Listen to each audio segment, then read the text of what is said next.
For 10 years, the West has waged a secret war against Al-Qaeda.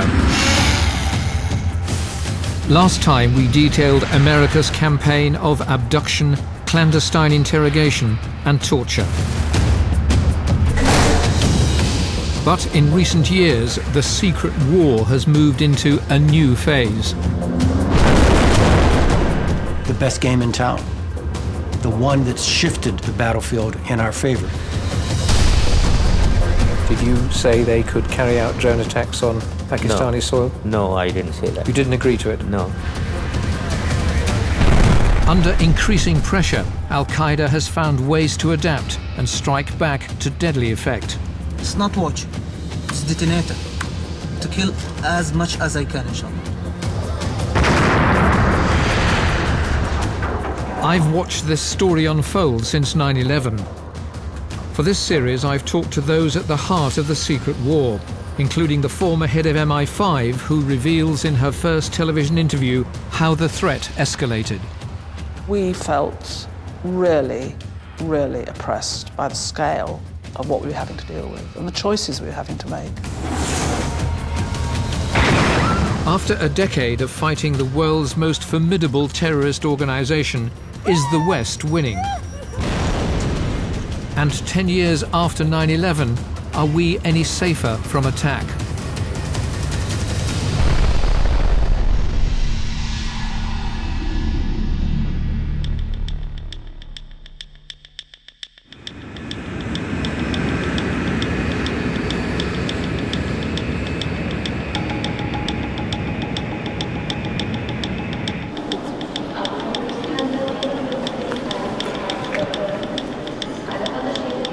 Schiphol Airport, Amsterdam.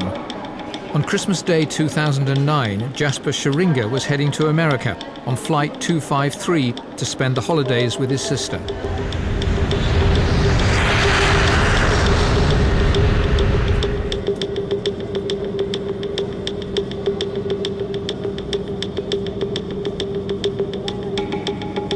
The beginning of the flight was just like any regular flight. It was like easy going. I slept, just had some breakfast.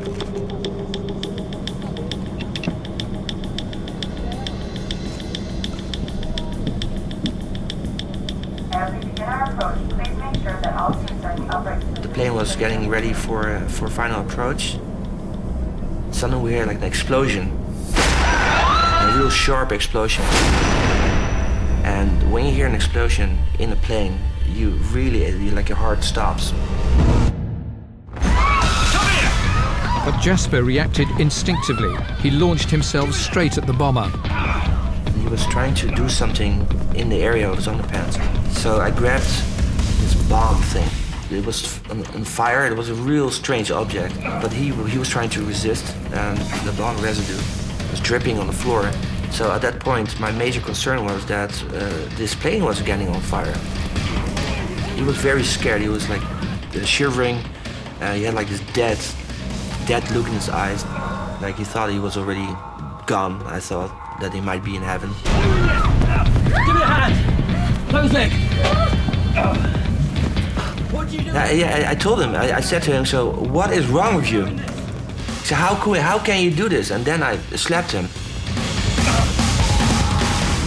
Umar Farouk Abdulmuttalib had a bomb sewn into his underwear. It contained the highly explosive powder PETN, and he was struggling to trigger a full-scale explosion that would have brought down the plane.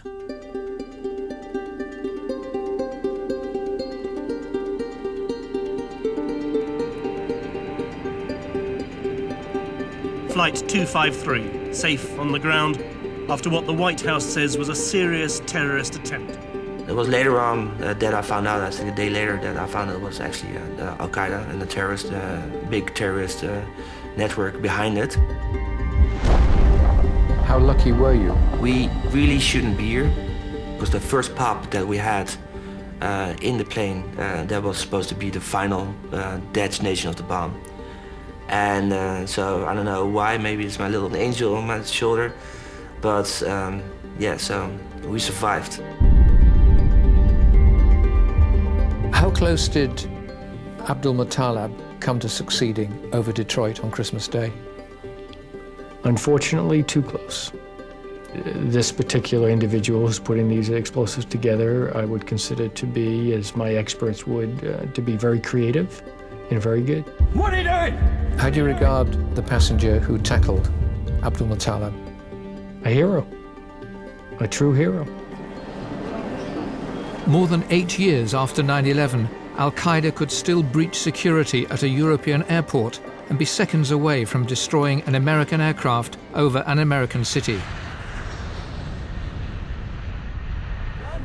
The bomber, Umar Farouk Abdul-Muttalib, had been identified to the CIA as a known extremist, but he was never stopped from boarding a flight.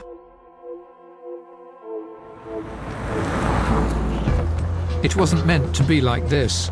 Since 9/11, intelligence agencies on both sides of the Atlantic have had massive increases in funding to counter the terrorist threat. MI5's budget increased dramatically after the 2005 London bombings. In Britain, even before the attacks, intelligence chiefs were alarmed as they were inundated with potential plots. We felt really, really oppressed by the scale of what we were having to deal with and the choices we were having to make, which was why, when I became Director General, I asked the Prime Minister and the Cabinet for substantial extra resources to deal with this much greater problem than we had previously anticipated. By the summer of 2006, the increased funding was beginning to pay off. British and American intelligence were now tracking the biggest terrorist plot since 9/11. It was destined to change the nature of air travel for millions across the world.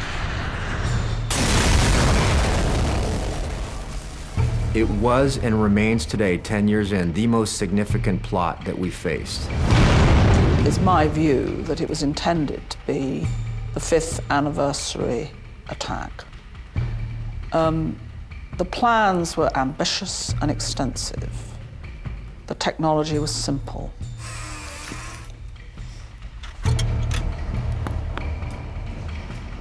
The plot was to smuggle explosives concealed in soft drinks bottles through airport security at Heathrow. They came up with a very innovative solution, which was a binary explosive. Combine the two liquids and you have an explosive. Make it look like Gatorade or some sort of drink, and on board it goes, and probably would have been effective. To demonstrate what the liquid bombs would have done to an airliner, the BBC conducted this experiment using the same ingredients and formula as the bombers.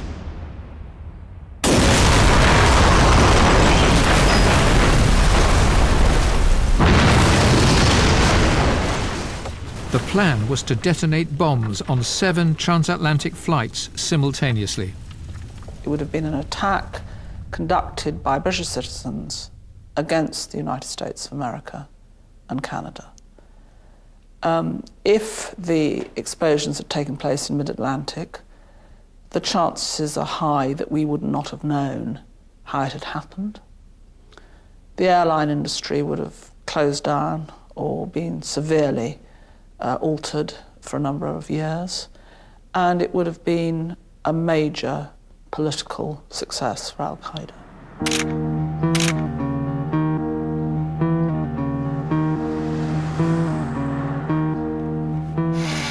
But the expansion of covert surveillance in Britain and America was producing results.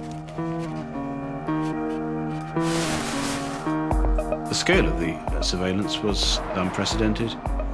It was of such a scale that it enabled us to have complete visibility on the planning and the experimentation and the activities of these people. So we were quite content that we could keep the public safe at the same time as gathering evidence. Surveillance teams watched the plotters until they were on the brink of carrying out the attack. They even listened in as the suicide videos were being recorded.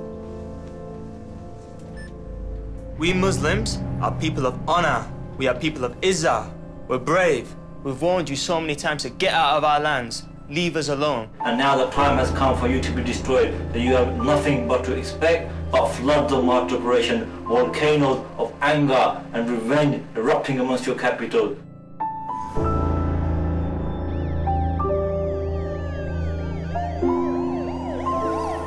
The police moved in and arrested the plotters. 6 young British Muslims were convicted and sentenced to life.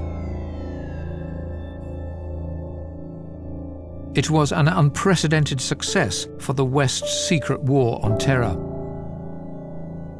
If they were conducting that plot against our security services as they existed in 2000 or 2001, that plot succeeds. But we've changed. We've gotten better. That plot is much more difficult now for them to pull off. But what happened next would show that the intelligence services still faced formidable obstacles. The airline's plot, like many others, was conceived, organised and directed not from Britain, but from Pakistan. One of the instigators was British-born Rashid Rauf, the son of a baker from Birmingham. Rauf was now living in Pakistan. I think there's little doubt that Rashid Rauf was a key planner, a key plotter, probably a key leader in this. He was obviously a link between the network here in the UK and Al-Qaeda leadership in Pakistan. He was very connected to core Al-Qaeda all the way up to the leadership. He was very involved with the leadership of external operations. So he was intimately involved with core Al-Qaeda, and I consider him a member of core Al-Qaeda. Shortly before the plotters were arrested in the UK, Rauf was seized by the Pakistani authorities. But just 16 months later, he escaped. On the way back from court, he'd asked to stop off at a fast food outlet.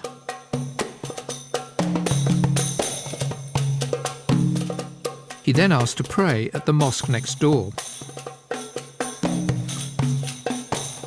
As his guards waited in the car outside, Rashid Rauf slipped out of the back. We had not only a player, not only a critical player, but a critical player directed against citizens of the UK and America, and it looked like he went out the back door. I remember the morning I heard that, like, I can't believe this. This isn't some chump change facilitator, this is a player. So I confess, a lot of anger and frustration. Rauf's escape highlighted the fundamental tensions in the relationship between Western intelligence and their counterparts in Pakistan. Pakistan, and especially Pakistan's army and intelligence service, is our most important ally in the war against Al-Qaeda and our most difficult ally in the war against Al-Qaeda. For more than 30 years, Pakistan has fought its own secret war in the region to serve its own strategic ends. Pakistan has encouraged Islamist militants to fight its enemies since the 1980s, when the Russians invaded Afghanistan. Against the Soviet Union, we encouraged a jihad. We called it a jihad. And we called it a jihad because we wanted mujahideen.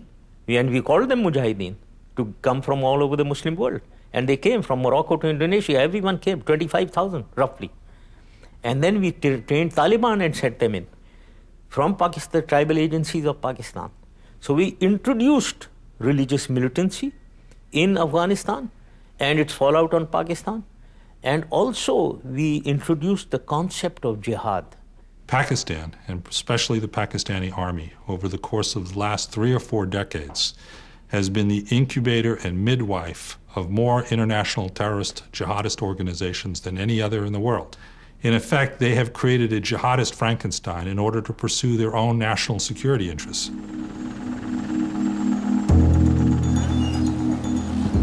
Some in Western intelligence remain suspicious that elements within Pakistan's security apparatus still flirt with militant Islam. In Pakistan, there's a degree of public sympathy for the extremists, and its government cannot risk being seen to be too close to its American paymaster. Nowhere is this more evident than in the tribal regions bordering Afghanistan. It's in this distant wilderness that many terrorist operations against the West, including the airlines plot, begin. This is where Osama bin Laden and Al-Qaeda fled to after 9/11. So why hasn't bin Laden been captured or killed? I used to brief President Bush every Thursday morning. I got that question in some way, shape, or form once a week, every Thursday morning. And I came back and I hit the button and I called my chief of counterterrorism. I said, come on. I said, for the nth time, the President of these United States has asked me, why can't we find Osama bin Laden? And my chief of counterterrorism, very serious man, very talented, leans forward and said, in response to my question, why can't we find him? Says, because he's hiding. But we're going to smoke him out. And we're adjusting our thinking to the new type of enemy. There's an old poster out west, as I recall, that said, wanted, dead or alive.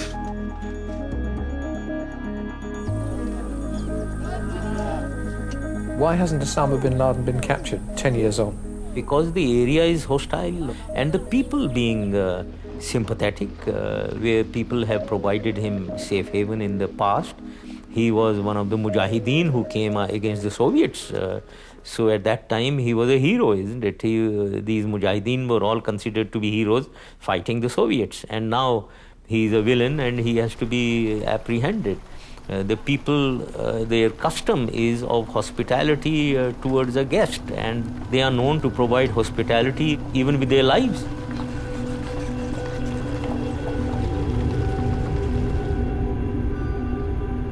And it was to these tribal areas that Rashid Rauf, one of the suspected instigators of the airlines plot, headed after escaping from under the noses of his Pakistani guards.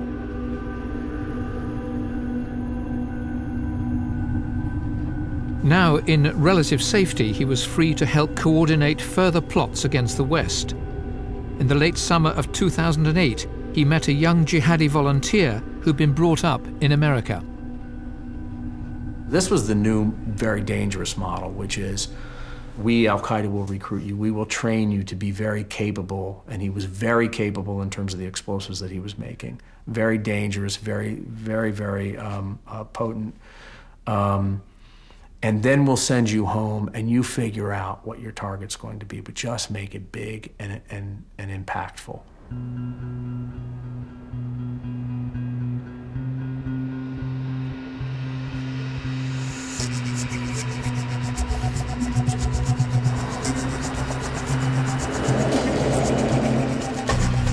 After being trained in Pakistan, new recruit Najibullah Zazi headed back to America.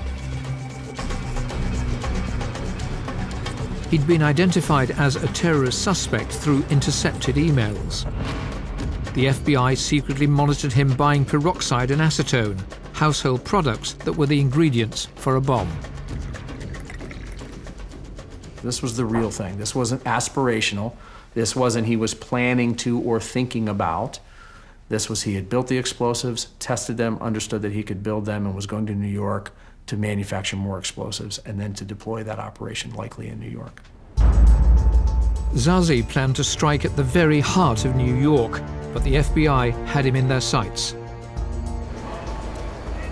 They watched him visit some of the biggest transport intersections like Grand Central Station and suspected he was planning a catastrophic attack on the subway. But before he could act, the police arrested him and two other members of his cell.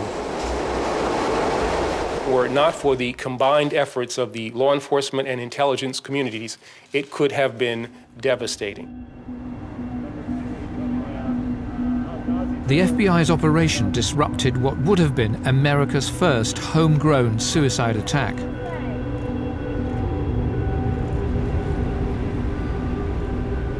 Najibullah Zazi, he represented probably the gravest threat of terrorism on American soil since 9/11.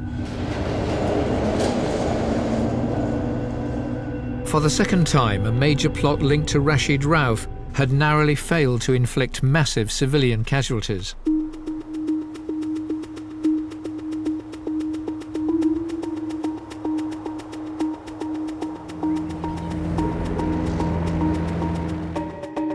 In November 2008, it appears that Rashid Rauf's career as a key al-Qaeda operative suddenly came to an end.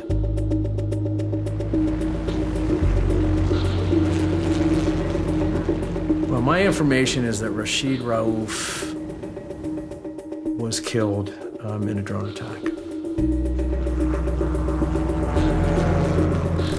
For several years, the Americans had been developing a new state-of-the-art tactic. It's a high-tech pilotless drone aircraft with a lethal payload of Hellfire missiles. It's used to target key figures in al-Qaeda, bypassing the need for Pakistan's sometimes unreliable cooperation. It's known as the Predator.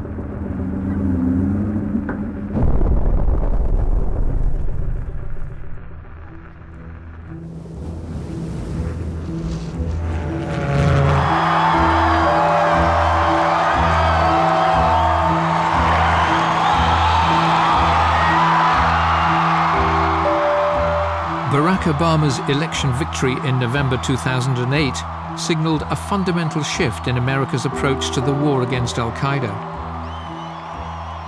Under previous President George W. Bush, the CIA and the military had been given free rein to wage a secret war against the terrorists using abduction, secret interrogation black sites, and torture. America doesn't torture, and I'm going to make sure that we don't torture. Those are part and parcel of an effort to regain America's moral stature in the world. Obama pledged to restore human rights to the balance between liberty and security. But behind the liberal rhetoric was a ruthless decision to hit al-Qaeda hard, using legally questionable means. America first deployed its new secret weapon under George W. Bush, but now Obama decided to ratchet up the use of these pilotless aircraft. My agency has pointed out that a significant fraction of al-Qaeda senior leadership in the tribal region has, the euphemism we have used is, taken off the battlefield. By the way, taken off the battlefield used to mean killed or captured. In the last couple of years, taken off the battlefield simply means killed. We just aren't doing any capturing.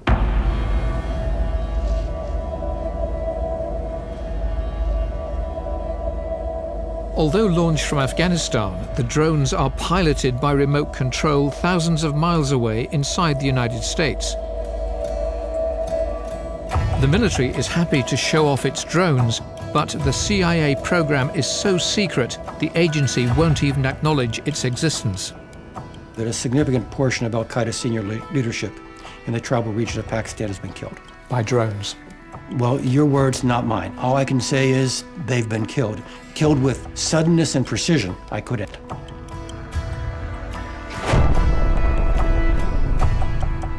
President Obama has authorized more than 160 drone strikes, almost 4 times those sanctioned by President Bush. The best game in town, the one that's shifted the battlefield in our favor. It has been a very strong, significant force in making al-Qaeda senior leadership spend most of their waking moments worrying about their survival rather than threatening yours or mine. And that is a war-winning effort. But there's a downside to drone attacks. Hundreds of civilians have been killed.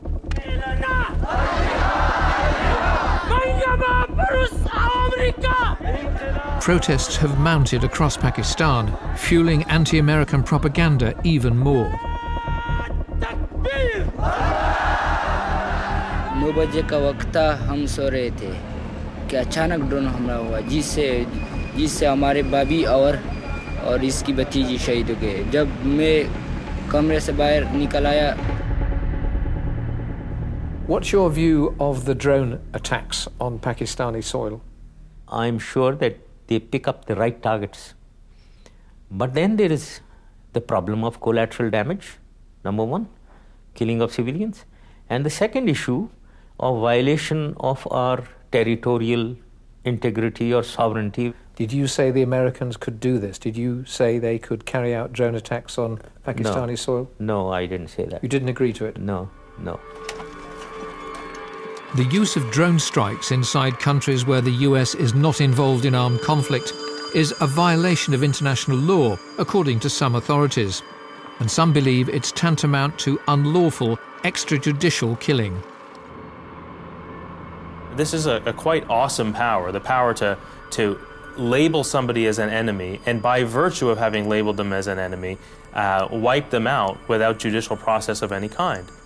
Isn't that state-authorized assassination? To target suspects, fire missiles at them from out of the sky? Absolutely not. In the traditional conduct of war, and Peter, that's the punchline here. This is a war. You ask the question, aren't these assassinations? No, they're not assassinations. Okay? This is armed conflict. This is action against opposing armed enemy force. This is an inherent right of the American state to self-defense. But the war is in Afghanistan, not in Pakistan. That may be some people's views, but it is not the view of the United States government.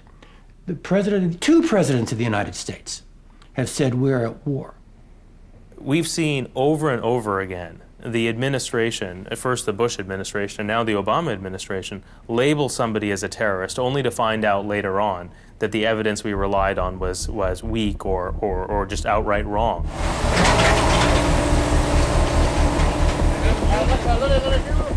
The first question is, have they identified the person right? The second question is, have they targeted?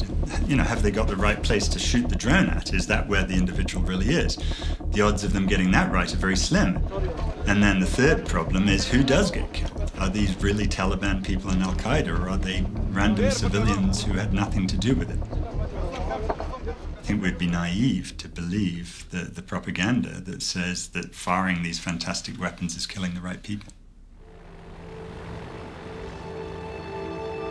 Although President Obama may be free of the stigma of abduction and torture, drone attacks are now fueling al-Qaeda propaganda, just as the abuses under the Bush administration once did.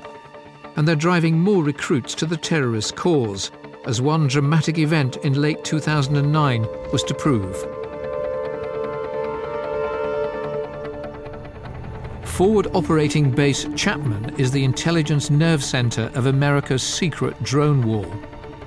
Located in Khost, just across the Afghan border from Pakistan, it's where the CIA gather pinpoint intelligence to target the drones. The drones only work if you have good human intelligence sources on the ground that tell you where to fly.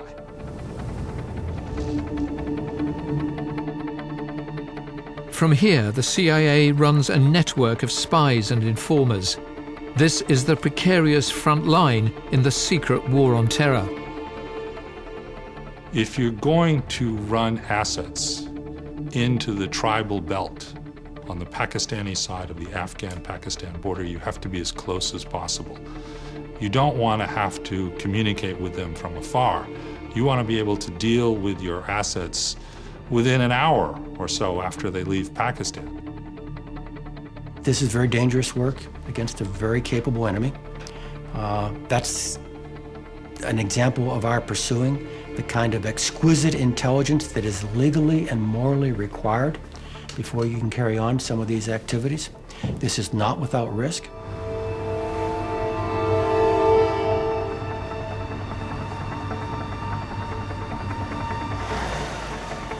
Towards the end of 2009, the CIA agents at the base were presented with a unique opportunity.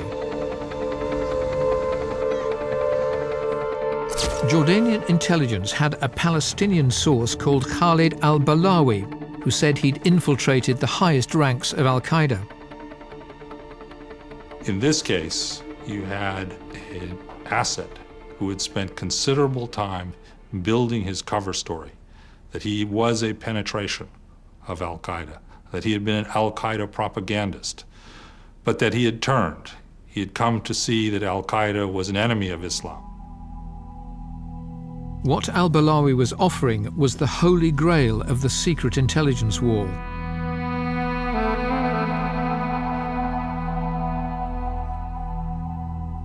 Al-Balawi was offering extraordinary information, something we'd been looking for a decade and hadn't even come close to. The location of high-value target number 2 and perhaps high-value target number 1, Ayman Zawahiri and Osama bin Laden. Second only to the elusive Osama bin Laden, al-Zawahiri was the strategic mastermind of al-Qaeda. Al-Balawi's story seemed highly credible, an opportunity that could not be missed, and he came with eye-watering proof of his association with Zawahiri. My understanding is that he actually provided photographs that showed him and Zawahiri meeting together, the ultimate proof that he knew where the target was. The CIA agents arranged to meet their priceless asset at the base.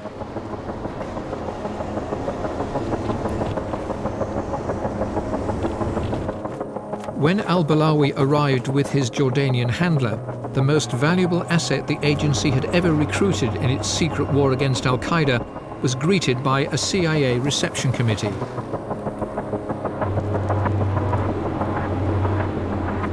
But only hours before he entered the CIA compound, al-Balawi had recorded this chilling video message for his hosts. Don't think that you just press a button, killing Mujahideen, you are safe.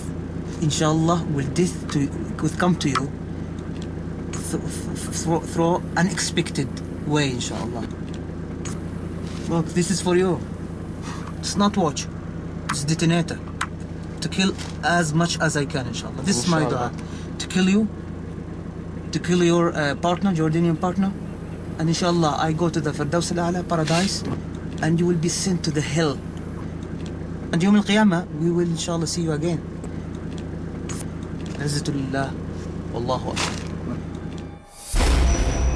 al-Balawi stepped down from the car, the CIA moved in to check him out. They were concerned that his hands were still under his cloak. Al-Balawi pressed the button.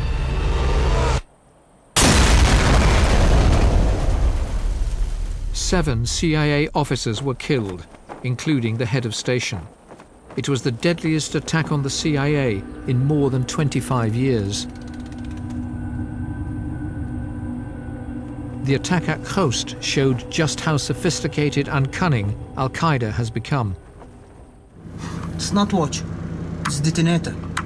To kill as much as I can, inshallah. In this deadliest of spy games, al-Qaeda had outwitted the CIA and won. And inshallah, I go to the Firdaus al-A'la, paradise, and you will be sent to the hell. You had here an operation where al-Qaeda's running it and using two allies in order to facilitate the operation. A triple agent, 3 organizations involved in running it, a prior suicide video already made. This was a very elaborate, very thought-through operation. The Jordanian and the American intelligence services offered me millions of dollars to work with them and spy on Mujahideen here. But alhamdulillah, I came to the Mujahideen and I told them everything. Sitting next to al-Balawi in the suicide video was the brother of the Taliban leader in Pakistan who'd been killed in a drone attack 6 months earlier. Abu Dujana al-Khurasani, may Allah have mercy on him, who taught the American CIA and Jordanian intelligence a lesson they will never forget with Allah's permission. The attack on the CIA base was clinical revenge.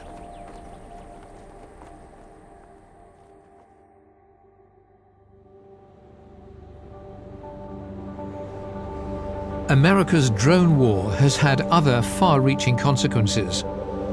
The terror from the skies has disrupted the leadership of al-Qaeda in Pakistan and diminished its ability to train and organize there.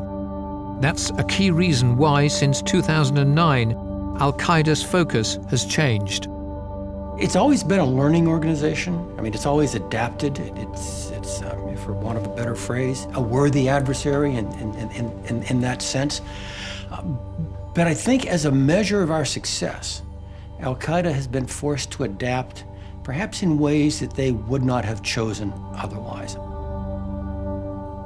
It's suffered lots of setbacks. It's lost some key people. But like all terrorist organisations, it mutates and learns. The franchise is spread out. So there will be groups all around the world, some of whom may be directed today by the core of Al-Qaeda. You know, it looks as though the only place we don't think it is Antarctica.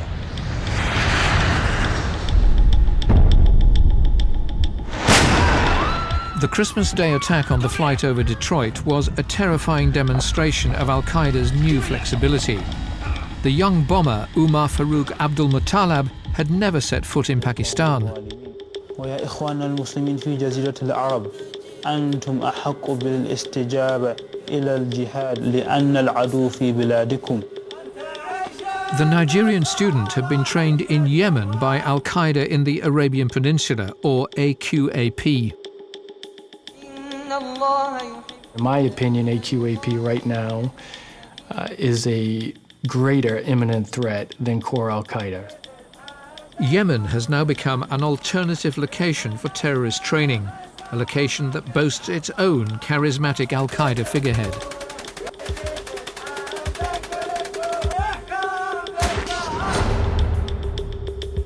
It is important that we present the proper role models for ourselves to follow, for our children. Anwar al-Awlaki is an American citizen and has become notorious as the bin Laden of the internet. He's been linked to nearly every recent terrorist attack in the West. Therefore, we need to study their biographies, learn about them. After the abortive aircraft attack on Christmas Day, al-Awlaki squeezed every ounce of propaganda out of it. Our brother Omar Farouk has succeeded in breaking through the security systems that have cost the US government alone over $40 billion since 9/11. So al-Awlaki is more than just a cleric? Much more than just a cleric. What is he? He's a terrorist. And he's involved increasingly in virtually every plot we see emanating from the Arabian Peninsula because of the power of his ideological message. Because of the global reach of the internet and the fact that he speaks English, al-Awlaki has managed to radicalize and recruit young Muslims around the world, seduced by his call to jihad. He's becoming the spokesman for an Islamist revolution. We cannot stand idly in the face of such aggression, and we will fight back and incite others to do the same.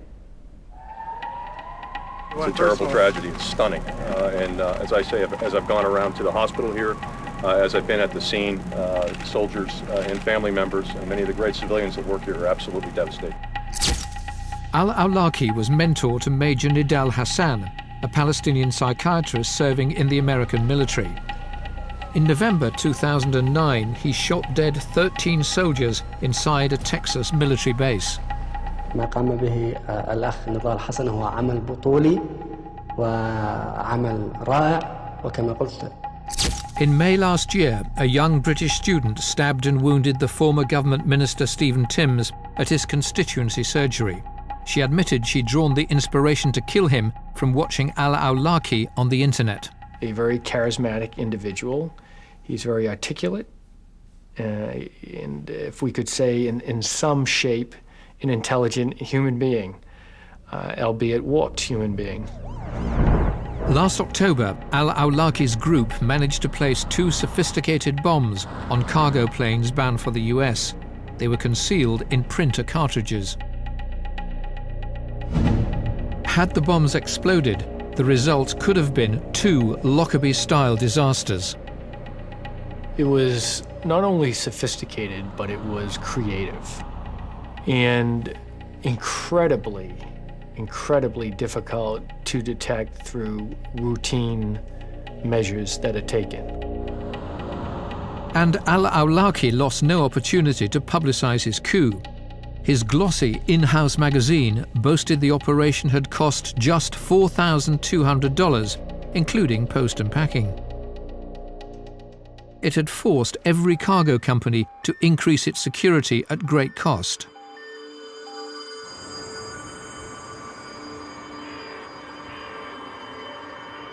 Al-Awlaki's revolutionary influence is being felt inside Muslim communities across the English-speaking world.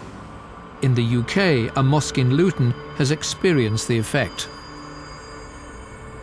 I mean, Anwar al-Awlaki, you know, without no doubt, we can't deny his knowledge is disseminated. People listen to him. What's his appeal? His appeal is he goes against the grain. You know, here's America and here's the West, the great Satans attacking the Muslim lands. We have to defend ourselves. So people tend to appear to like this sort of person because he's going against the grain.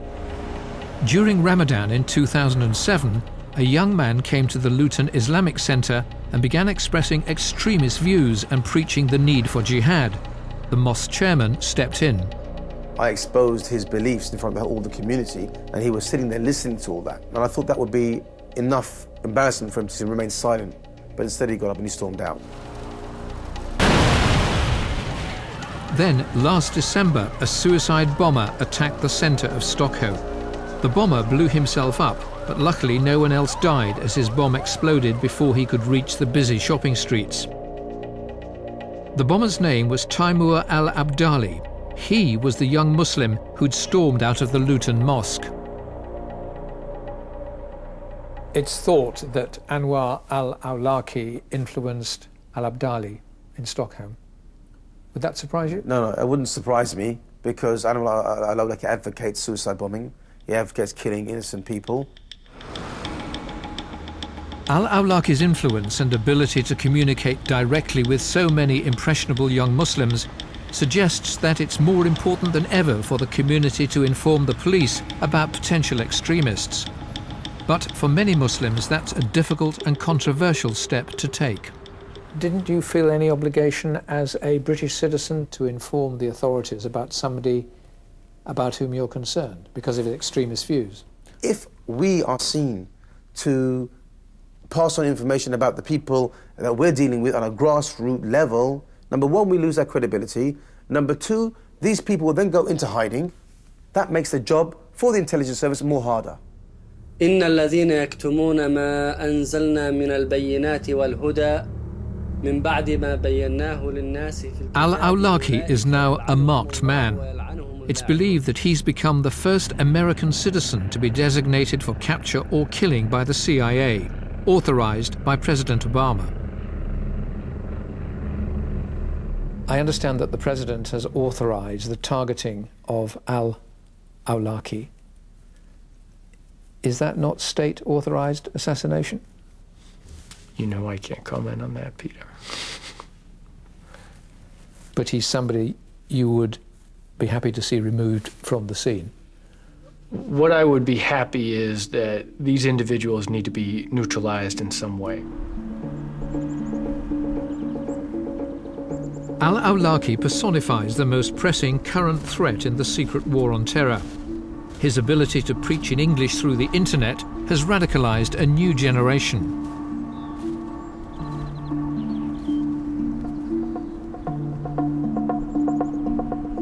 But many in the intelligence world I've spoken to now point to another looming danger rooted in the spread of militant Islam around the world.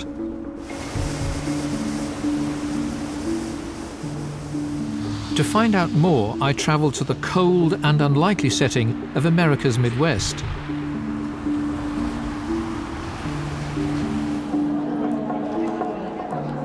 Minneapolis is home to the largest community of Somalis in the United States. Most have fled the brutal civil wars that have ravaged their homeland for more than 30 years. Zuhur Ahmed hosts a local community radio show. Here with the Somali community, because they're newly immigrant communities and they have yet to adapt to the American system, there's a lot of broken families. There's a lot of issues here and struggles as far as youth and the older generation. There's a gap between parents and their children. So because of all of these existing issues, of course, there were, it created that vulnerable group of young men. We're just coming into the Somali area now, are we? Yeah, that's correct. This is the Cedar Riverside area of Minneapolis. FBI agent E.K. Wilson became concerned 3 years ago when a number of young Somalis suddenly disappeared from their homes. They had in some cases, left for school one morning and simply not returned, simply vanished. And the parents would have no idea where they had gone, what they were doing? Correct, right. But even, given that dramatic set of circumstances, there was still nobody coming to the police or nobody coming to the FBI saying, my son disappeared. Was he kidnapped? We're concerned for his safety. We know that young men had disappeared, that they had left their families here in Minneapolis without saying where they were going. They had made their way back to Somalia.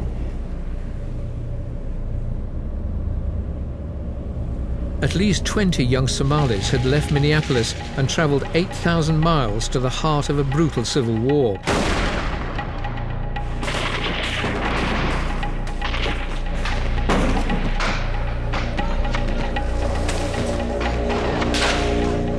They'd gone to fight for Al-Shabaab, which means the youth, a militant Islamic army fighting for control of the country.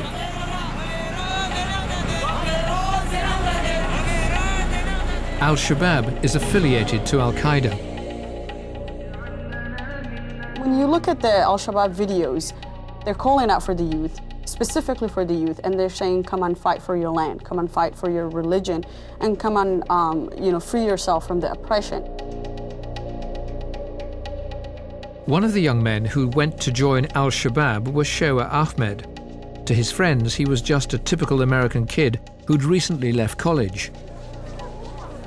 Nimco Ahmed had been his good friend for many years, since their days together at high school. He did well, everything he did. Things that every young man do in this country: work, go to school, go to the movies, play basketball, and just hang out. And that was Shoa. But someone who was never violent, someone who never raised their voice at anyone, someone who just respected everybody and were very like those that know him. But in 2008, Shoa Ahmed drove a vehicle loaded with explosives into a Somali government compound and blew himself up, killing 29 people.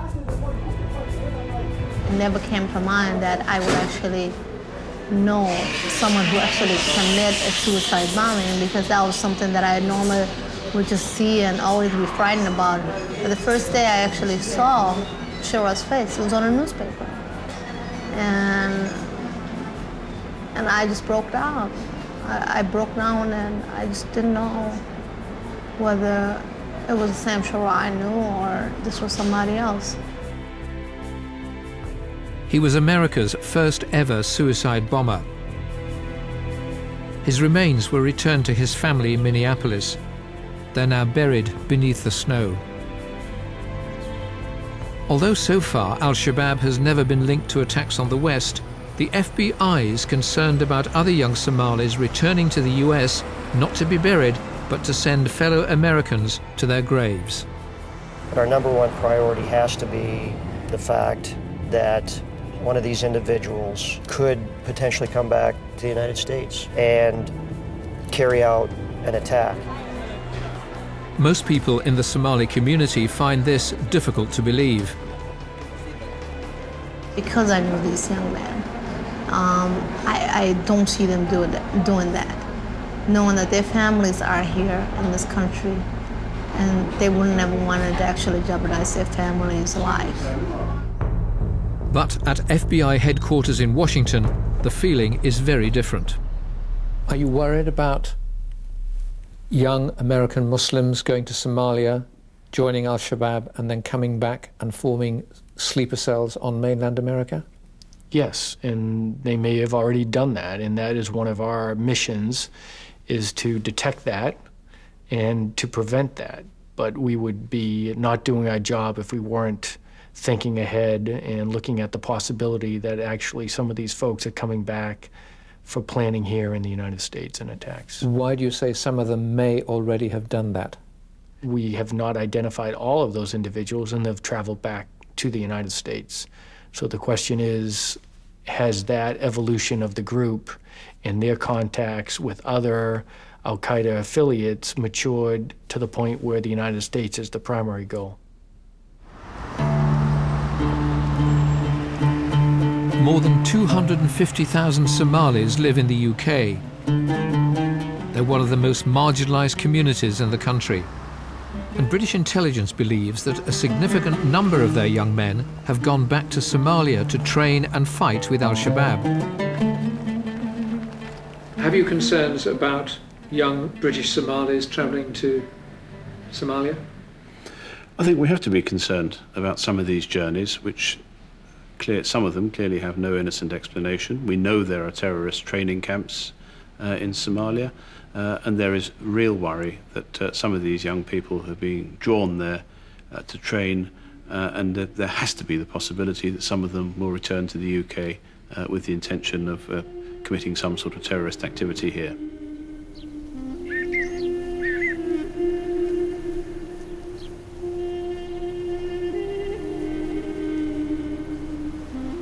Ten years on from the 9/11 attacks, the secret war on terror has changed beyond recognition.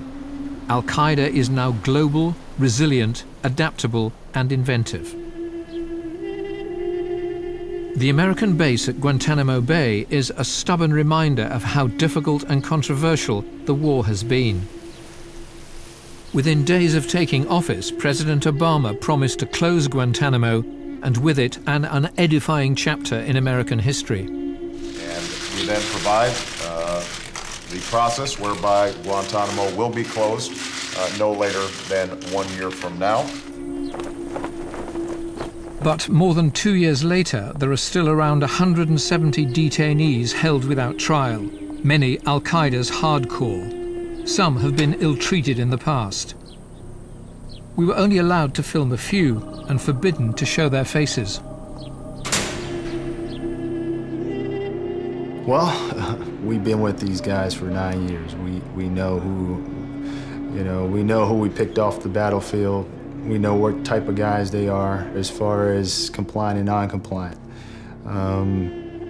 Just because they are compliant doesn't mean that their ideology has not changed. They still want to kill our guards. They still want to disrupt our organization. They're still in a fight.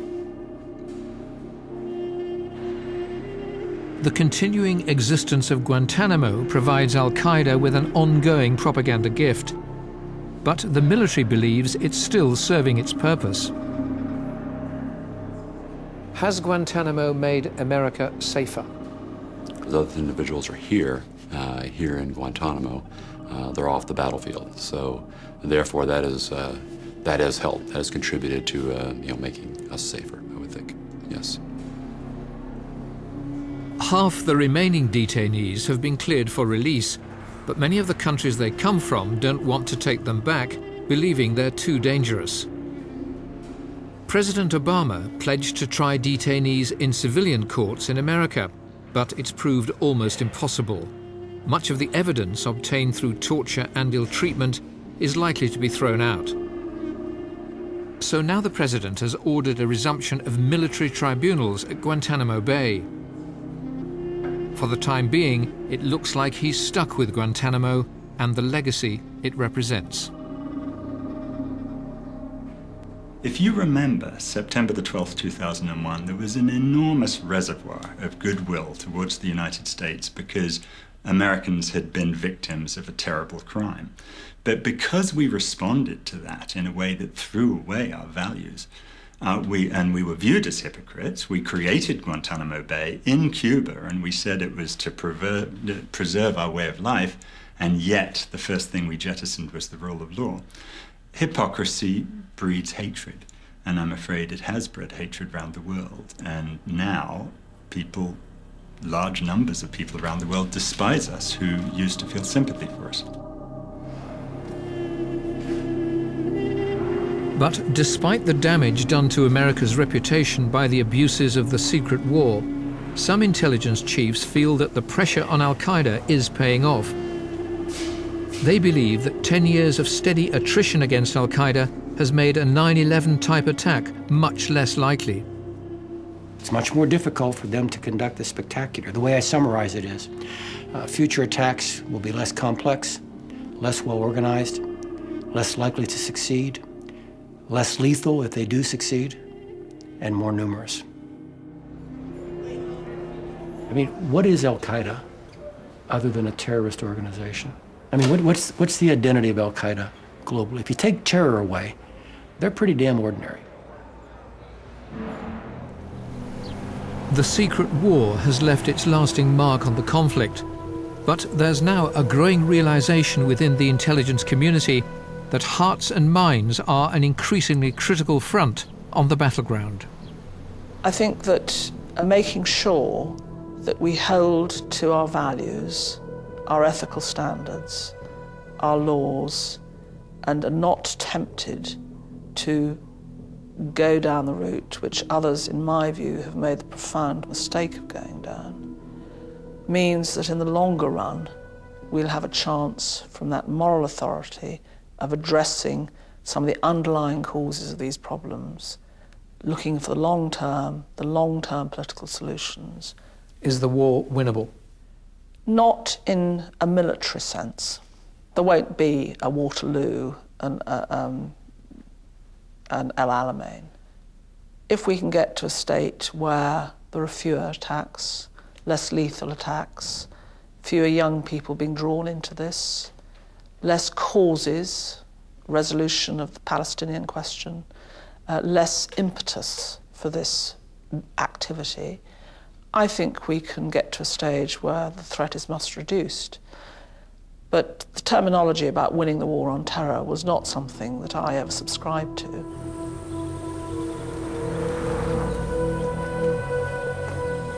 Operations against the organization are a finger in the dike.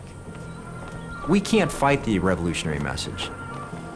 For a message to die takes a long time, takes decades or multiple decades. If it were only a question of eliminating a few hundred people, I'd say that's a much easier question to answer, but it's not. It's elimination of a revolution. In the end, most terrorist conflicts are either resolved by outright victory for one side or the other, or by governments talking to the terrorists and addressing the political roots of the conflict. A dramatic new way of thinking may now be required. Do we have to talk to Al-Qaeda? I would hope that people are trying to do so. I don't know. It's always better to talk to the people who are attacking you than attacking them, if you can. I don't know whether they are, but I would hope that people are trying to reach out to the Taliban, to people on the edges of Al-Qaeda, to talk to them. Do you think that the terrorists, the Taliban, Al-Qaeda will listen? I don't know. Doesn't mean to say it's not worth trying.